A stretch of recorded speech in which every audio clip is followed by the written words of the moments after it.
శ్రీ పరాభవనామ సంవత్సరం 2026లో వృషభ రాశి వారికి ఆర్థికాభివృద్ధి ఎలా ఉంటుంది, దీనికోసం ఏమైనా పరిహారాలు చేయాలా అని చెప్పి చూసుకుంటే, పరాభవనామ సంవత్సరంలో వృషభ రాశి వారికి లాభస్థానంలో శని గోచారం ఉండడం వల్ల ఆదాయ అవకాశాలు బాగా కనిపిస్తున్నాయి. కానీ గురు మరియు రాహు ప్రభావం వల్ల కొన్ని ఆర్థిక నిర్ణయాలు జాగ్రత్త అవసరం. కాబట్టి సంపద నిలవడానికి కొన్ని శాస్త్రబద్ధ పరిహారాలు చేయడం మంచిది. ఎలా చేయొచ్చు?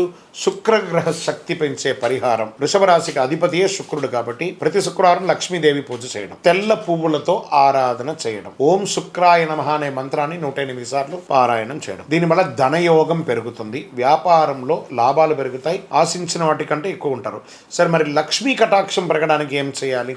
ప్రతి శుక్రవారం శ్రీ మహాలక్ష్మి అష్టోత్తరం కానీ, చక్కగా శ్రీ సూక్తంతో జపం కానీ, ప్రతి మహిళలకు పసుపు కుంకుమ వస్త్రదానాలు చేయడం వల్ల సంపద పెరుగుతుంది, ఇంట్లో ఐశ్వర్యం అనేది పెరుగుతుంది. మరి ధనాభివృద్ధికి ఏం చేయాలి అంటే, శుక్రవారం సాయంత్రం గృహంలో నెయ్యి దీపం వెలిగించండి. గృహంలో నెయ్యి దీపం వెలిగించడం వల్ల దారిద్ర్యం తొలగిపోతుంది, ఆర్థిక అడ్డంకులు అన్నీ తొలగిపోతాయి, కుటుంబం సౌఖ్యంగా పెరుగుతుంది. మరి ఇంకొక పరిహారం ఉంది, గోపూజ చేసుకుంటే మంచిది.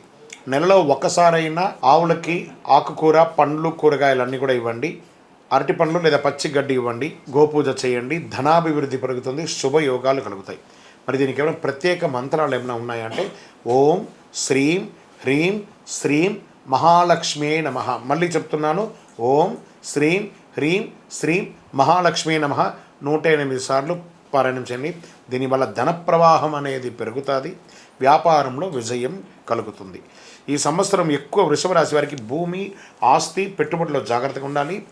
అవసరం లేని ఖర్చులు తగ్గించుకోవాలి. కొత్త వ్యాపారాలు అవకాశాలు ఎక్కువ కల్పిస్తున్నాయి. శుక్ర అనుగ్రహం, లక్ష్మీ కటాక్షం ఉంటే వృషభ రాశి వారికి పరాభవనామ సంవత్సరంలో ఆర్థిక స్థిరత్వం మరియు సంపద లభిస్తుంది.